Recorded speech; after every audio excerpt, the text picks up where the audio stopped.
Hello guys, अगर आपको मेरी ऑडियो पसंद आए तो प्लीज़ लाइक एंड सब्सक्राइब ज़रूर करें। Thank you. रात का आसमान चुप था, लेकिन उसके सीने में जैसे हजारों रहस्य दबे हुए हो। बादलों के पीछे छिपा चांद कभी झांकता, कभी ओझल हो जाता, जैसे किसी अनहोनी का गवाह बनने से डर रहा हो। मुंबई की सड़कें बारिश से भीगी हुई थीं, और उस बारिश के साथ बह रही थी कई अधूरी कहानियों की गंध। इसी शहर के दो कोनों में दो जिंदगियां चल रही थी। दोनों को नहीं पता था कि आज की रात उनकी तकदीरें टकराने वाली हैं। सिया वर्मा, मासूम, नर्म और सपनों में खोई रहने वाली लड़की, एक छोटे शहर से आई थी, किताबों में जीती थी। उसके लिए दुनिया का सबसे बड़ा सुकून एक पुरानी लाइब्रेरी थी, जहां वो हर शाम अपनी थकी हुई सोच को आराम देती। आज भी वो लाइब्रेरी की उसी पुरानी लकड़ी की कुर्सी पर बैठी थी। उसके सामने खुली किताब में अक्षर नाच रहे थे, लेकिन उसकी आंखों के भीतर एक अजीब सी बेचैनी थी। शायद मौसम का असर था। बाहर बारिश की बूंदें शीशे पर दस्तक दे रही थी, जैसे किसी को पुकार रही हो। सिया ने किताब बंद की और गहरी सांस ली। वक्त हो चला था, लाइब्रेरी बंद होने वाली थी। उसने अपनी पुरानी डायरी बैग में डाली और छतरी उठाकर बाहर आ गई। बारिश अब तेज हो चुकी थी। सड़क किनारे खड़े ऑटो वालों से उसने आवाज लगाई, भाई, अंधेरी वेस्ट चलोगे? एक ऑटो वाला राजी हुआ। सिया ने बैग संभाला, छतरी बंद की और अंदर बैठ गई। ऑटो की छत से बारिश की बूंदें टपक रही थी और हवा में मिट्टी की गंध थी। उसने मोबाइल निकाला और गानों की प्लेलिस्ट चला दी। गाना बज रहा था, तेरा होने लगा हूँ, खुद से होने लगा हूँ। सिया खिड़की से बाहर देख रही थी। पानी की बूंदों में शहर धुंधला हो गया था, लेकिन उसके ख्याल साफ थे। जिंदगी इतनी भी बुरी नहीं, अगर दिल में थोड़ी उम्मीद बची हो। लेकिन उसे नहीं पता था, किस्मत उसकी जिंदगी की सबसे बड़ी कहानी लिखने जा रही थी। दूसरी तरफ, शहर के दूसरी ओर, एक आलीशान इमारत के 56वें माले पर खड़ा एक आदमी खिड़की से बाहर देख रहा था। आरव मल्होत्रा। नाम ही काफी था। बिजनेस टाइकून, अरबों की कंपनी का मालिक। उसके लिए लोग कहते थे, ये आदमी या तो किसी को अपनी मुट्ठी में कर लेता है, या उसकी दुनिया तबाह कर देता है। आरव की आंखों में आज गुस्सा था, हाथ में आधी बुझी सिगार और कमरे में घुला हुआ धुआं। उसने फोन उठाया। राज, सब सेट है? उसकी आवाज में ठंडापन था। हाँ सर। लेकिन लड़की? नाम मत लेना, आरव ने सख्ती से कहा। ठीक है सर। फोन कट गया। आरव की उंगलियां ग्लास पर कस गई। उसने अपने भीतर के तूफान को शराब की एक घूंट से दबाने की कोशिश की, लेकिन कुछ था जो आज उसे चैन नहीं लेने दे रहा था। उसने कोट उठाया, गाड़ी की चाबी ली और लिफ्ट की ओर बढ़ा। बारिश और तेज हो गई थी। सिया ऑटो से उतरी और सड़क पार करने लगी। उसकी छतरी तेज हवा में उलझ गई और गिर पड़ी। उसने उसे पकड़ने के लिए झुककर कदम बढ़ाया। तभी पीछे से एक काली कार बेकाबू रफ्तार से आई। ब्रेक्स की चीख गूंजी। सिया ने दोनों हाथ सामने कर दिए। कार उसके बिल्कुल सामने रुकी। सिया की सांसें थम गईं। बारिश की बूंदें उसके चेहरे से बह रही थी। उसने धीरे धीरे ऊपर देखा। कार का शीशा नीचा हुआ और सामने था वो चेहरा, आरव मल्होत्रा। काली शर्ट, गीले बाल, आंखों में एक अजीब सा सन्नाटा। उसने खामोशी से सिया को देखा। एक पल के लिए लगा जैसे दुनिया रुक गई हो। दिमाग खराब है क्या तुम्हारा? उसकी आवाज भारी और खुरदुरी थी। सिया कांप गई। सॉरी। उसके होंठ बमुश्किल हिले। आरव ने उसे ऊपर से नीचे तक देखा। बारिश में भीगी हुई, सफेद कुर्ते में खड़ी ये लड़की उसकी दुनिया से बिल्कुल अलग थी, लेकिन उसकी आंखों में कुछ था, एक अजीब सी पहचान। वो क्यों नहीं जा रहा था, खुद भी नहीं जानता था। उसने दरवाजा खोला। बैठो। सिया हकबका गई। क्या? बैठो। इस बार उसकी आवाज और गहरी थी। सिया डरते डरते आगे बढ़ी और कार में बैठ गई। उसका दिल जोर जोर से धड़क रहा था। गाड़ी चलते ही सन्नाटा छा गया। सिया उसकी तरफ एक नजर भी नहीं डाल पा रही थी। वो आदमी इतना खतरनाक लग रहा था कि उसकी सांसें रुक रही थी। नाम? आरव ने पूछा। सिया। उसकी आवाज फुसफुसाहट से भी धीमी थी। आरव ने उसकी तरफ देखा। एक सेकंड को उसकी आंखों में कुछ नरमी आई, फिर गायब हो गई। रात की बारिश अब भी थमी नहीं थी। आसमान में गरजते बादल और सड़कों पर गिरती बूंदें शहर की सारी आवाजों को डुबो रही थीं। इसी शोर के बीच सिया की धड़कनें और तेज हो रही थीं। वो इस कार में क्यों बैठी थी? किसका चेहरा था ये आदमी, जिसकी ठंडी आंखों में ऐसा सन्नाटा था कि उसकी रूह कांप उठी?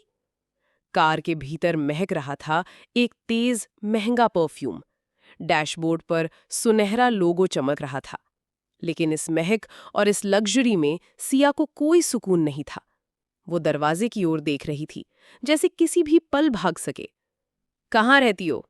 आरव की आवाज ने खामोशी तोड़ी। सिया ने झिझकते हुए कहा, अंधेरी वेस्ट। अच्छा एरिया नहीं है। उसकी आवाज में एक ठंडी हंसी थी। सिया ने कोई जवाब नहीं दिया। वो खिड़की से बाहर देखती रही। आरव की नजरें उसके चेहरे पर थीं। भीगे बाल उसके गालों से चिपके थे। होंठ कांप रहे थे। मासूम सी आंखों में डर की परछाई थी। डर? हाँ, और कुछ और भी।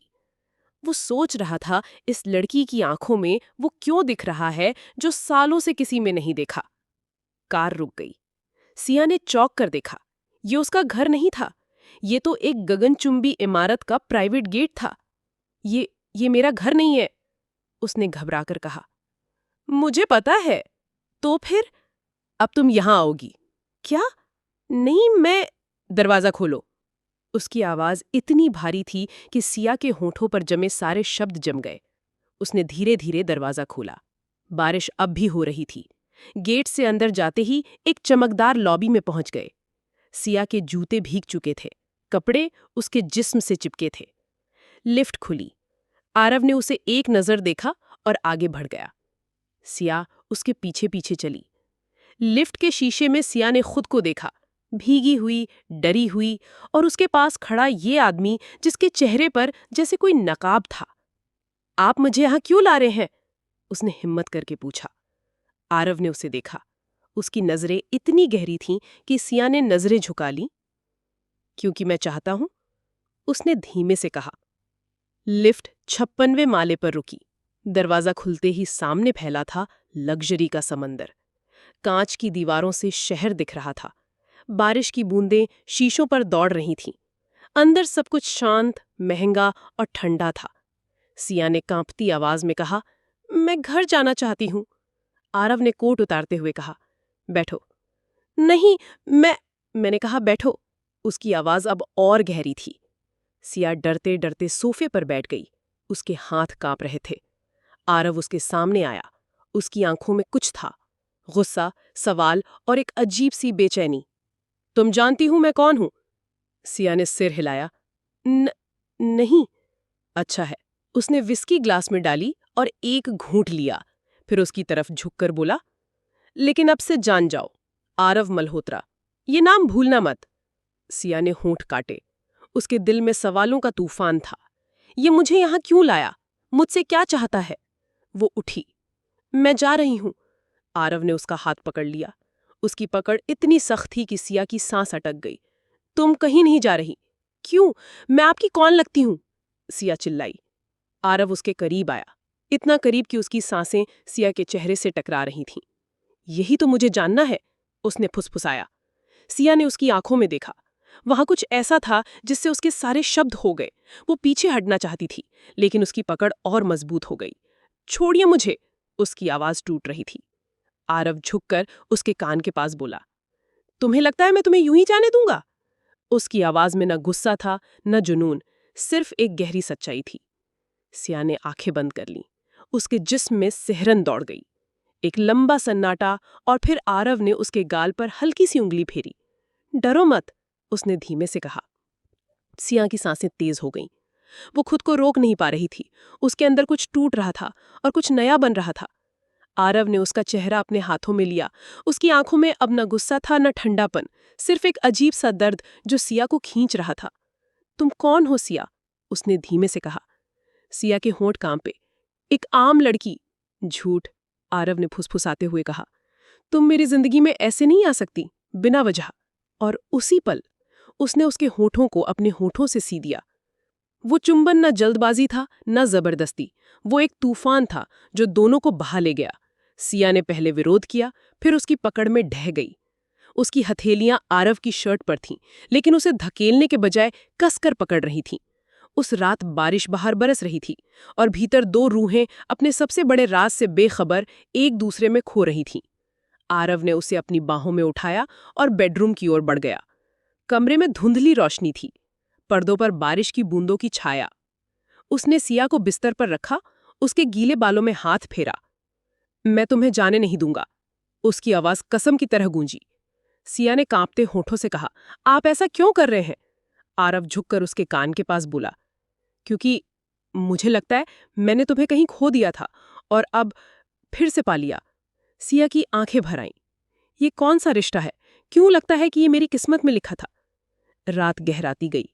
उनकी सांसों का शोर बारिश के शोर में घुल गया और उसी रात एक नई कहानी की शुरुआत हुई। लेकिन ये कहानी आसान नहीं थी, क्योंकि आरव के पास एक राज था और सिया के पास एक अतीत जो दोनों को तोड़ेगा या जोड़ेगा। सुबह की पहली किरण कमरे में दाखिल हुई। पर्दों से छनकर आती धूप बिस्तर पर बिखर रही थी। बारिश अब थम चुकी थी, लेकिन हवा में नमी बाकी थी। कमरे में हल्की सी खुशबू फैली हुई थी, महंगे परफ्यूम और भीगे बालों की गंध का मिला-जुला असर। बिस्तर पर सिया गहरी नींद में थी। उसके चेहरे पर मासूमियत थी, लेकिन हल्की सी थकान भी। उसके गालों पर अभी भी आंसुओं के निशान थे। पता नहीं रात के किस मोड़ पर वो आंसू गिरे थे। उसके बाल तकिए पर फैले हुए थे और उसकी सांसें धीमी पर बेकरार लग रही थीं। आरव बालकनी में खड़ा था। उसके हाथ में फोन था और आंखों में एक सन्नाटा। उसने पूरी रात एक पल भी नहीं सोया। उसके दिमाग में सवालों का तूफान था। ये लड़की कौन है? क्यों जब मैंने इसे देखा तो लगा कि मैंने इसे पहले भी महसूस किया है? क्यों मेरी रगों में पहली बार ये बेचैनी है? फोन से आवाज आई, सर, आपने कहा था जानकारी चाहिए। आरव की नजरें अब भी शहर के आसमान पर थीं। बोलो। सर, लड़की का नाम सिया वर्मा है, उम्र 23 साल, 2 साल पहले मुंबई आई थी, एक एडवर्टाइजिंग एजेंसी में काम करती है। और आरव की आवाज ठंडी थी। और एक बात और है, सीधे बोलो। वो, सर, आपको यकीन नहीं होगा, लेकिन सिया का कनेक्शन आपके अतीत से है। आरव की पकड़ फोन पर कस गई। उसकी सांस थम गई। कौन सा अतीत? वही हादसा जिसने आपकी जिंदगी बदल दी थी। आरव का चेहरा सख्त हो गया। उसकी आंखों में हैरानी और गुस्सा दोनों तैर गए। उसने फोन काट दिया। गिलास जमीन पर गिर पड़ा। उसका सीना तेजी से उठ गिर रहा था। तो ये किस्मत का खेल है या कोई चाल? उसने गहरी सांस ली और कमरे के अंदर देखा। सिया अब भी सो रही थी, बेखबर कि उसकी मासूम जिंदगी अब एक ऐसे आदमी के कब्जे में है जो उसे कभी जाने नहीं देगा। सिया ने हल्के से करवट ली। आंखें खुलीं तो एक अजनबी सी छत, महंगे पर्दे और एक बेडरूम जो किसी फिल्म के सेट जैसा लग रहा था। उसने अचानक उठकर बैठी। उसके दिल में डर दौड़ गया। यादें लौटीं, बारिश, कार, आरव और वो सब जो हुआ। उसने अपने आप को देखा, वही कपड़े लेकिन हल्के सिकड़े हुए। उसने गहरी सांस ली, कुछ गलत तो नहीं हुआ। फिर उसके जहन में आरव का चेहरा आया। उसकी आंखों में वो गहराई, वो छुअन। सिया का दिल अनजाने डर और एक अजीब सी गर्माहट से भर गया। उसी वक्त दरवाजा खुला। आरव अंदर आया। Black T shirt, grey trouser, गीले बाल। उसकी मौजूदगी से ही कमरे का तापमान बदल गया। सिया ने घबराकर उसकी तरफ देखा। मैं जा रही हूँ, उसने जल्दी जल्दी कहा और बिस्तर से उतर गई। आरव ने दरवाजा बंद किया और चाबी घुमा दी। सिया का दिल धक से रह गया। ये क्या है? उसकी आवाज कांप रही थी। तुम कहीं नहीं जा रही। आरव की आवाज ठंडी थी। क्यों? आप ऐसा क्यों कर रहे हैं? मैंने आपका क्या बिगाड़ा है? आरव धीरे धीरे उसकी तरफ बढ़ा। उसकी नजरें सिया की आंखों में जमी थीं।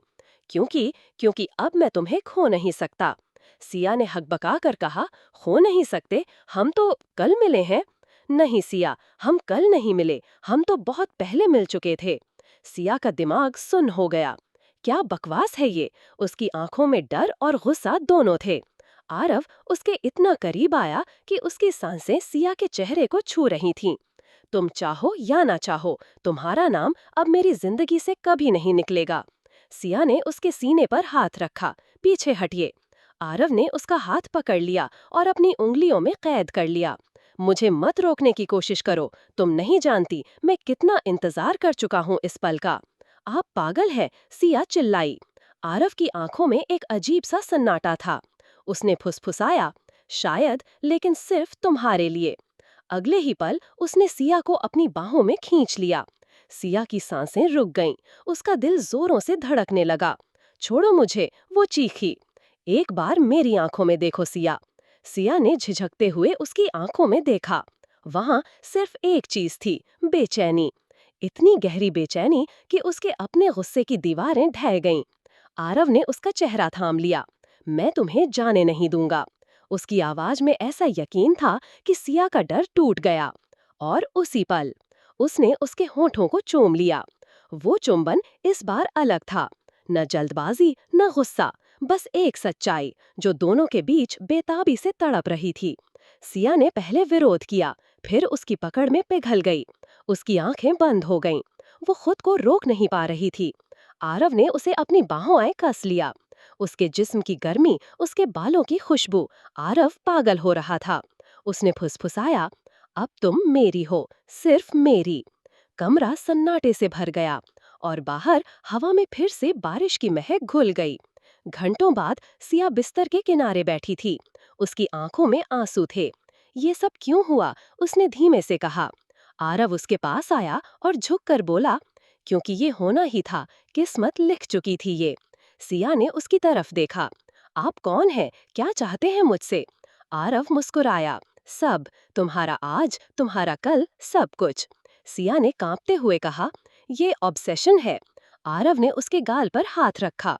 शायद, लेकिन अब तुम मेरी दुनिया हो। रात गहरी हो चुकी थी। मुंबई की सड़कों पर हल्की हल्की बारिश फिर से गिरने लगी थी। ऊंची इमारतों के शीशों पर पानी की बूंदें ऐसे फिसल रही थी जैसे किसी कहानी के पन्नों पर दर्द के धब्बे। पेंटहाउस की 56वीं मंजिल पर सन्नाटा पसरा था, लेकिन उस सन्नाटे के बीच सिया के दिल में तूफान था। वो खिड़की के पास खड़ी थी, बाहर देख रही थी, लेकिन उसकी नजरें कहीं दूर थीं। आरव का चेहरा बार बार उसके सामने आ रहा था। उसकी आंखों की वो आग, उसकी पकड़, उसका दावा, तुम मेरी हो, हमेशा के लिए। सिया ने आंखें बंद कर लीं। दिल में गिल्ट का समंदर था। ये सब क्यों हो रहा है? मैं क्यों नहीं बच पा रही खुद को उससे? तभी पीछे से कदमों की आहट आई।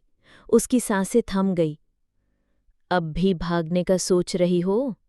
वो आवाज, वही गहरी, ठंडी, खतरनाक। सिया ने पलटकर देखा। आरव दरवाजे के पास खड़ा था, ब्लैक शर्ट, खुले बटन और आंखों में वही अंधड़। वो धीरे धीरे उसकी तरफ बढ़ा। सिया ने पीछे हटना चाहा, लेकिन उसके पीछे कांच की दीवार थी। आरव उसके सामने रुक गया। कितनी बार कहा, भागने की कोशिश मत करना।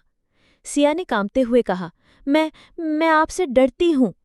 आरव झिका, उसके कान के पास फुसफुसाया, डरना बंद कर दो, क्योंकि अब तुम्हें मेरी आदत पड़ने वाली है। सिया का गला सूख गया। उसने हिम्मत जुटाई, मैंने अद्वैत से बात की है। आरव की आंखों में खून उतर आया। तो अब वो तुम्हारा हीरो है? उसकी आवाज बर्फ जैसी थी। वो बस मेरी मदद करना चाहता है। आरव हंस पड़ा। मदद? उसने सिया की ठुड्डी पकड़ ली। तुम्हें लगता है कोई मुझे तुमसे छीन सकता है? सिया ने उसके हाथ झटक दिए। आप मुझे कैद करके नहीं रख सकते। आरव की आंखों में आग भड़क उठी। तो फिर सुन लो। वो और करीब आया, इतना कि उसकी सांसें सिया के चेहरे को छू रही थीं। मैं तुम्हें कैद नहीं कर रहा, मैं तुम्हें अपना बना रहा हूं, और जो मेरा है उसे कोई नहीं छू सकता। सिया की सांसें तेज हो गईं। उसने धक्का दिया। मैं आपसे नफरत करती हूं। आरव ने उसकी कलाई पकड़ ली, उसे अपनी तरफ खींच लिया। नफरत और प्यार में बस एक लकीर है सिया, और तुमने वो लकीर पार कर ली है। अचानक उसने उसके होठों को चूम लिया। सिया ने पहले विरोध किया, फिर उसकी पकड़ में पिघल गई। उसके अंदर गुस्सा, डर और वो अनकहा खिंचाव सब एक साथ सुलग उठा। आरव ने उसकी कमर थाम ली, उसे दीवार से सटा लिया। उसकी आवाज उसके कानों में गूंजी, अब चाहे जो हो, मैं तुम्हें कभी नहीं छोड़ूंगा। अगले सुबह आरव अपने ऑफिस में बैठा था। उसकी मेज पर फाइलें थीं, लेकिन उसकी आंखों में सिर्फ सिया की छवि। तभी दरवाज़ा खुला। कालू अंदर आया। सर, अद्वैत आया है। आरव की नजरें ठंडी हो गईं। भेजो उसे। दरवाज़ा खुला। अंदर आया एक लंबा स्मार्ट आदमी, 3 पीस सूट, आंखों में यकीन और होंठों पर हल्की मुस्कान। हाय आरव, बहुत सालों बाद मिल रहे हैं। आरव ने चेयर से उठे बिना कहा। क्यों आए हो? तुम्हें याद दिलाने की खेल अब भी बाकी है, अद्वैत ने मुस्कुराकर कहा। आरव की मुठियां भिंच गईं। तुम्हारा खेल खत्म हो चुका है। सच में? अद्वैत झुका और मेज पर रखी पेन उठाई। या फिर ये खेल अब शुरू हो रहा है, क्योंकि इस बार दांव बहुत बड़ा है। आरव की आंखों में खतरनाक चमक थी। सिया से दूर रहो। अद्वैत हंसा। तो सही पकड़ा मैंने, तुम्हें अब भी डर है। आरव ने गहरी आवाज में कहा। उसे छूने की भी कोशिश मत करना, वरना तुम्हें याद दिला दूंगा कि मैं कौन हूं। अद्वैत ने उसकी आंखों में देखते हुए कहा। और मैं तुम्हें याद दिलाऊंगा कि तुम सब कुछ नहीं पा सकते। वो मुड़ा और बाहर चला गया। आरव की सांसें भारी थीं। उसने अपने गार्ड्स को फोन लगाया। सिया पर नजर रखो, कोई भी उसके पास ना आए। सिया ने मौका पाकर गुपचुप अपने लैपटॉप से ईमेल भेजा। अद्वैत, मुझे यहां से निकलना है। उसका हाथ कांप रहा था। तभी पीछे से आवाज आई। क्या कर रही हो? सिया ने मुड़कर देखा। आरव दरवाजे पर खड़ा था। उसकी आंखों में बर्फ थी। मैं बस काम कर रही थी। आरव ने लैपटॉप उठाया और जमीन पर पटक दिया। सिया चीख पड़ी। आपको हक नहीं है। आरव उसकी कलाई पकड़ ली। हक? मैंने तुम्हें अपना बनाया है। ये हक मुझे मिला है। आप मुझे डराकर कुछ नहीं पा सकते। आरव इतना करीब आया कि उसकी सांसें सिया के गर्दन को छू रही थीं। डरा कर नहीं, प्यार करके। और उसने उसे अपनी बाहों में कैद कर लिया। सिया ने धक्का देने की कोशिश की, लेकिन आरव की पकड़ लोहे जैसी थी। मैं तुम्हें कभी नहीं छोड़ूंगा, चाहे दुनिया जल जाए। उसकी आवाज में वो पागलपन था जिससे सिया का दिल फिर से कांप उठा। रात को आरव अपने स्टडी में बैठा था। उसके सामने एक पुरानी फाइल थी। उसने उसे खोला। अंदर एक फोटो थी, सिया और उसके साथ उसके पिता। आरव की आंखों में खून उतर आया। उसने फुसफुसाया। तो सच यही है, तुम्हारे पिता ने मेरी जिंदगी तबाह की थी और अब तुम मेरी मुक्ति हो। एक और फाइल खोली। अंदर एक और फोटो थी, पुरानी और धुंधली। एक छोटे से मंदिर में सिया, जो मुश्किल से 5 साल की होगी, लाल लहंगे में बैठी है। उसके बगल में आरव, जो उससे थोड़ा बड़ा है, खड़ा है। दोनों के हाथों में एक ही माला है और फोटो के पीछे लिखा था, मेरी सिया। आरव की आंखों में आंसू आ गए। उसने तस्वीर को छुआ और फुसफुसाया। तुम ही थी वो, मेरे बचपन की दुल्हन, और अब मैं तुम्हें कभी नहीं जाने दूंगा। कैमरा बाहर जूम आउट होता है। सिया बालकनी में खड़ी है। अचानक उसका फोन बजता है। नीचे आओ, अद्वैत। वो नीचे झांकती है और उसी वक्त पीछे से आरव की आवाज आती है। कहाँ जाने की सोच रही हो सिया? रात के सन्नाटे में पेंट हाउस की 56वीं मंजिल पर 3 जिंदगियां एक तूफान के मुहाने पर खड़ी थीं। सिया बालकनी में खड़ी थी। उसका दिल जोर जोर से धड़क रहा था। नीचे अद्वैत की कार की हेडलाइट्स उसे रास्ता दिखा रही थी। एक पल को लगा कि आज़ादी का मौका है, लेकिन तभी आरव की ठंडी भारी आवाज ने उसे रोक दिया। कहाँ जाने की सोच रही हो, सिया? सिया कांप गई। उसने मुड़कर देखा। आरव दरवाजे पर खड़ा था। उसकी आंखों में अंधेरा था। मुझे जाना है, सिया ने हिम्मत करके कहा। नहीं। आरव धीरे धीरे उसकी तरफ बढ़ा। तुम कहीं नहीं जाओगी। आप मुझे रोक नहीं सकते। सिया की आवाज में गुस्सा था, लेकिन दिल डर से भरा था। आरव ने उसकी कलाई पकड़ ली। उसकी पकड़ इतनी सख्त थी कि सिया को दर्द हुआ। रोक सकता हूं, उसने फुसफुसाया, क्योंकि तुम सिर्फ मेरी हो। तभी पेंटहाउस के दरवाजे पर जोरदार दस्तक हुई। आरव की आंखें सिकुड़ गईं। उसने सिया को देखा और दरवाजे की तरफ बढ़ गया। अंदर रुको, सिया ने घबराकर पूछा। कौन है? आरव ने कोई जवाब नहीं दिया। उसने दरवाजा खोला। सामने अद्वैत खड़ा था। उसके चेहरे पर गुस्सा था। सिया कहाँ है आरव? उसने सीधी बात की। किसकी बात कर रहे हो? खेल मत खेलो आरव। उसने अंदर आने की कोशिश की। मैं जानता हूं वो यहां है। आरव ने दरवाजा रोक दिया। तुम्हारे लिए यहां कुछ नहीं है। तुमने उसे किडनैप किया है, प्यार से अपने पास रखा है। आरव की आवाज में एक अजीब सा पागलपन था। तुम्हारे जैसे घटिया सोच वालों से दूर। अंदर सिया ने दोनों की आवाजें सुनी। उसका दिल बुरी तरह धड़क रहा था। वो समझ नहीं पा रही थी कि क्या करे। क्या अद्वैत सच में उसे बचाने आया है? अद्वैत की नजरें आरव के पीछे चली गईं, जहां से सिया की परछाई दिख रही थी। सिया, उसने आवाज दी। तुम ठीक हो? सिया ने हिम्मत जुटाई। अद्वैत, हाँ, मैं ठीक हूं। अद्वैत ने आरव की तरफ देखा। उसे जाने दो आरव, वरना क्या, हंसोगे? मैं तुमसे और तुम्हारे जैसे लोगों से नहीं डरता। अद्वैत का चेहरा सख्त हो गया। मैंने तुम्हारे अतीत का राज पता लगा लिया है। आरव का चेहरा सफेद पड़ गया। उसकी मुस्कान गायब हो गई। किस राज की बात कर रहे हो? वही राज, 5 साल पहले जो हुआ था, तुम्हारे पिता की मौत। सिया ने ये सब सुनकर अपने कान पर हाथ रख लिया।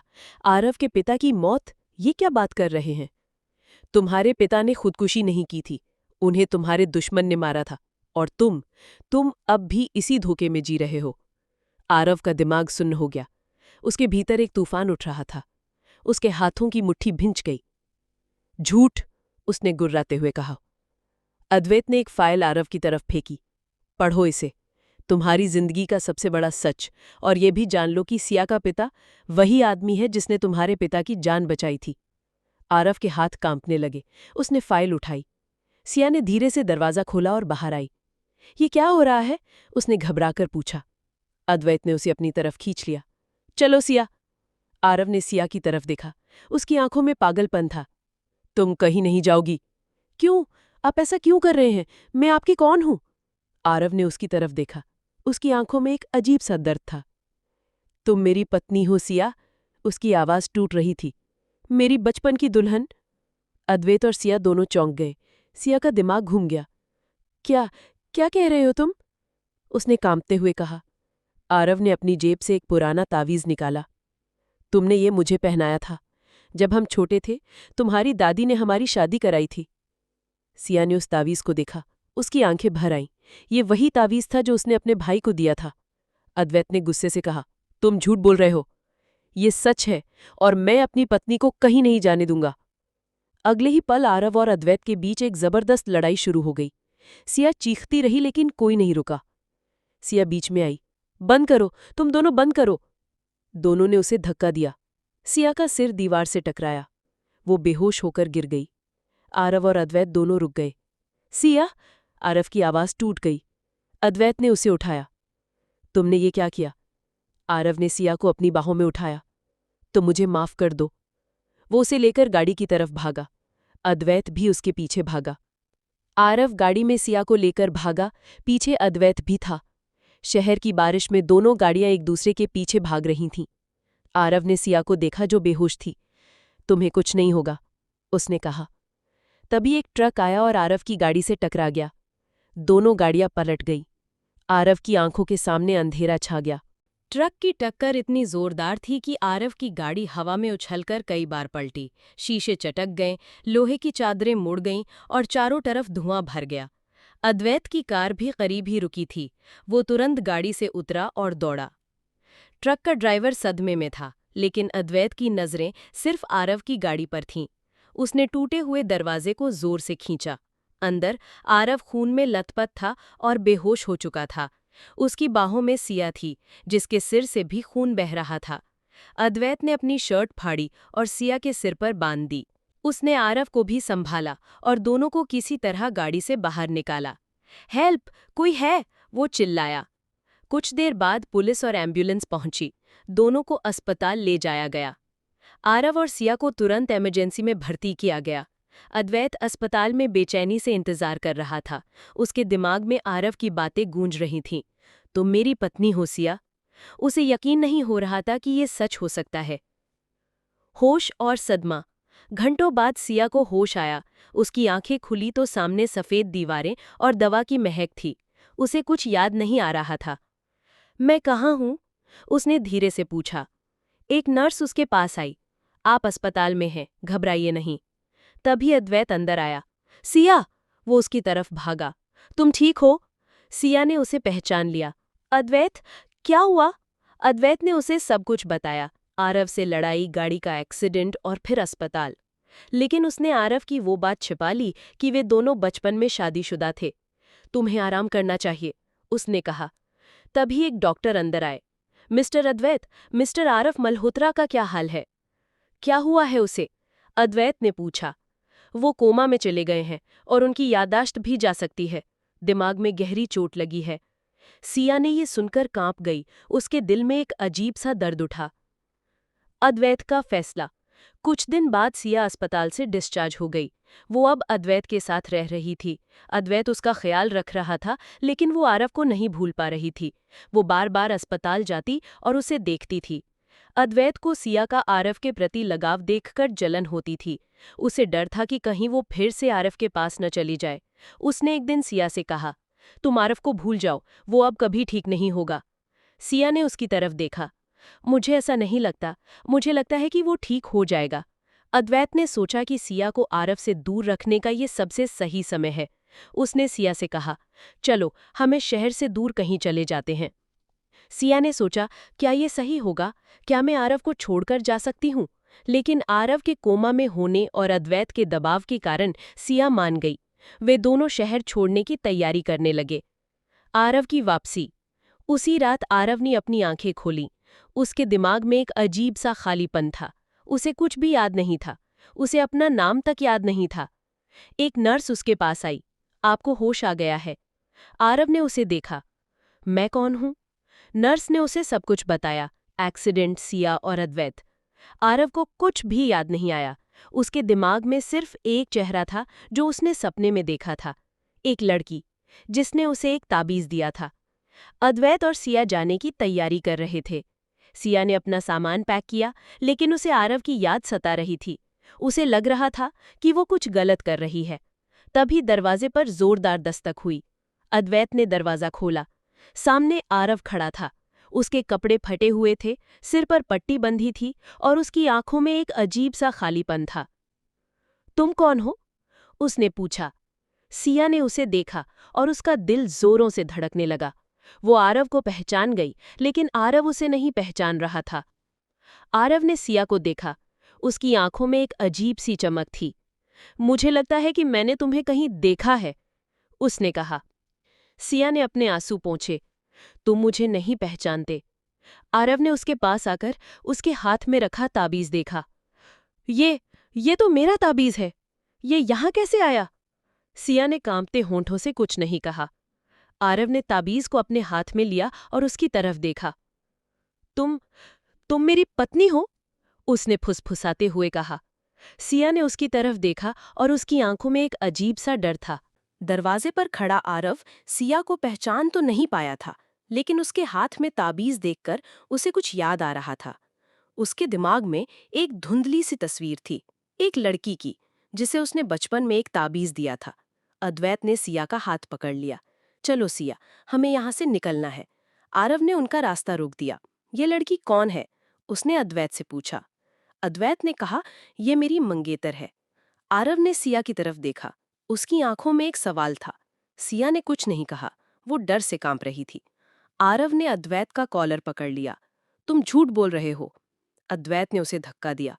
तुम होश में नहीं हो आरव, तुम्हें आराम की जरूरत है। आरव ने उसे फिर से पकड़ा और उसे जमीन पर गिरा दिया। सिया ने दोनों को रोकने की कोशिश की। प्लीज बंद करो। आरव ने सिया की तरफ देखा। तुम मुझे जानती हो? उसने पूछा। सिया ने अपने आंसू पोंछे। नहीं, उसने झूठ बोला। आरव ने उसकी तरफ देखा। उसकी आंखों में एक अजीब सा दर्द था। वो सिया के करीब आया और उसे अपने गले लगा लिया। मैं तुम्हें नहीं जानता, लेकिन मुझे लगता है कि हम एक दूसरे को बहुत सालों से जानते हैं। सिया ने उसे धक्का दिया। मुझे अकेला छोड़ दो। आरव ने उसकी तरफ देखा। मैं तुम्हें अकेला नहीं छोड़ सकता। कुछ दिनों बाद आरव अपने पेंट हाउस में लौट आया। वो अपनी पुरानी जिंदगी को समझने की कोशिश कर रहा था। वो अपनी अलमारी में गया, जहां उसने कुछ पुरानी तस्वीरें देखीं। एक तस्वीर में वो एक छोटे लड़के के साथ था। उसे कुछ याद नहीं आया।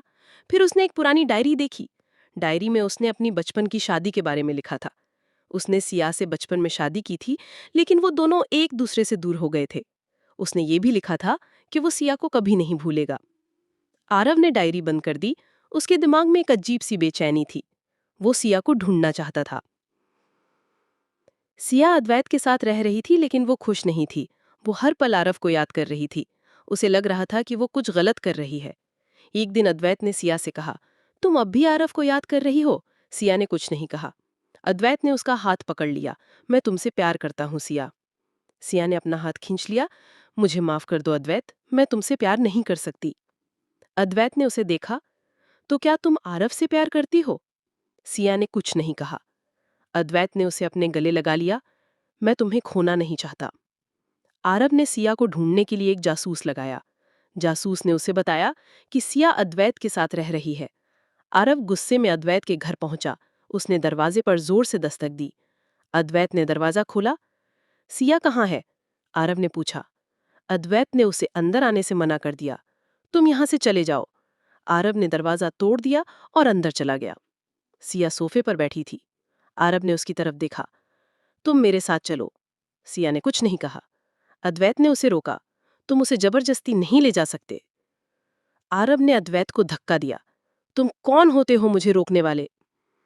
उसने सिया का हाथ पकड़ा और उसे बाहर ले जाने लगा। आरव सिया को बाहर ले जा रहा था। सिया रो रही थी। तभी आरव ने एक पुरानी दुकान देखी। उसे कुछ याद आ रहा था। उसने सिया को देखा। तुम मेरी पत्नी हो, उसने कहा। सिया ने उसकी तरफ देखा। तुम मुझे नहीं जानते। आरव ने उसे एक पुरानी किताब दिखाई। तुमने यह किताब मुझे दी थी। सिया ने उस किताब को देखा। वो वही किताब थी जो उसने आरव को दी थी। आरव ने सिया का हाथ पकड़ा और उसे अपनी तरफ खींच लिया। मैं तुम्हें नहीं जानता, लेकिन मैं तुमसे प्यार करता हूं। सिया ने उसकी तरफ देखा और उसकी आंखों में एक अजीब सा डर और प्यार था। आरव सिया को अपनी गाड़ी में बिठाकर अपने पेंटहाउस ले आया। सिया चुप थी। उसकी आंखों में आंसू थे। वो नहीं जानती थी कि उसे क्या करना चाहिए। आरव ने सिया को अपने गले लगा लिया। मुझे नहीं पता कि क्या हुआ है, लेकिन मुझे लगता है कि हम एक दूसरे को बहुत सालों से जानते हैं। सिया ने उसे धक्का दिया। मुझे अकेला छोड़ दो। आरव ने उसकी तरफ देखा। मैं तुम्हें अकेला नहीं छोड़ सकता। उसी रात आरव ने सिया के लिए डिनर बनाया। वो उसे देखकर मुस्कुराया। सिया को लगा कि वो कितना बदल गया है। वो अब पहले जैसा कठोर और जालिम नहीं था। वो अब मासूम और भोला था। आरव ने सिया को डिनर पर कुछ पुरानी तस्वीरें दिखाईं। एक तस्वीर में वे दोनों बचपन में एक मंदिर में शादी कर रहे थे। सिया ने उस तस्वीर को देखा और उसे सब कुछ याद आ गया। सिया रोने लगी। ये सब क्या है? उसने पूछा। आरव ने उसकी तरफ देखा। तुम मेरी पत्नी हो, उसने कहा। सिया ने उसे सब कुछ बताया। आरव का अतीत, उसके पिता की मौत और अद्वैत की सच्चाई। आरव को ये सुनकर धक्का लगा। उसे यकीन नहीं हो रहा था कि सिया के पिता ने उसके पिता को बचाया था। उसे ये भी यकीन नहीं हो रहा था कि अद्वैत उसके पिता का दुश्मन था। आरव को अपनी यादें वापस लानी थीं। वो सिया के साथ एक मनोचिकित्सक के पास गया। मनोचिकित्सक ने आरव को एक थेरेपी दी, जिससे उसे अपनी यादें वापस आ गईं। आरव को सब कुछ याद आ गया। उसे अपने बचपन की शादी, अपने पिता की मौत और अद्वैत की सच्चाई याद आ गई। आरव गुस्से में अद्वैत के घर पहुंचा। उसने दरवाजे पर जोर से दस्तक दी। अद्वैत ने दरवाजा खोला। तुमने मुझसे झूठ क्यों बोला? आरव ने पूछा। अद्वैत ने उसे अंदर आने से मना कर दिया। मैं तुम्हें सब कुछ बताता हूं। आरव अंदर चला गया। अद्वैत ने उसे बताया कि उसके पिता ने आरव के पिता को बचाया था, लेकिन अद्वैत के पिता ने आरव के पिता को मार डाला था। आरव को यह सुनकर धक्का लगा। उसे यकीन नहीं हो रहा था कि अद्वैत का पिता उसके पिता का दुश्मन था। आरव ने सिया को यह सब कुछ बताया। सिया को भी यह सुनकर धक्का लगा। सिया को अपने अतीत और भविष्य के बीच फैसला लेना था। उसे आरव के साथ रहना था या अद्वैत के साथ। सिया ने आरव को चुना। उसने अद्वैत को बताया कि वो आरव से प्यार करती है। अद्वैत को यह सुनकर धक्का लगा। वो सिया को नहीं खोना चाहता था। उसने सिया को मनाने की कोशिश की, लेकिन सिया नहीं मानी। अद्वैत ने आरव से कहा, तुमने मेरी जिंदगी तबाह कर दी। आरव ने कहा, तुमने मेरी जिंदगी तबाह कर दी। अद्वैत ने आरव पर हमला कर दिया। आरव ने उसे रोका और उसे धक्का दिया। अद्वैत जमीन पर गिर गया और उसका सिर दीवार से टकरा गया। वो बेहोश हो गया। आरव और सिया अद्वैत को अस्पताल ले गए। डॉक्टरों ने बताया कि अद्वैत कोमा में चला गया है। आरव और सिया एक दूसरे को गले लगा लिया। उन्होंने फैसला किया कि वे एक दूसरे के साथ रहेंगे। कुछ सालों बाद आरव और सिया की शादी हो गई। वे दोनों खुश थे। एक दिन वे दोनों अद्वैत से मिलने अस्पताल गए। अद्वैत कोमा से बाहर आ गया था। अद्वैत ने आरव को देखा। मुझे माफ कर दो, उसने कहा। आरव ने उसे गले लगा लिया। हम एक दूसरे को माफ कर देते हैं।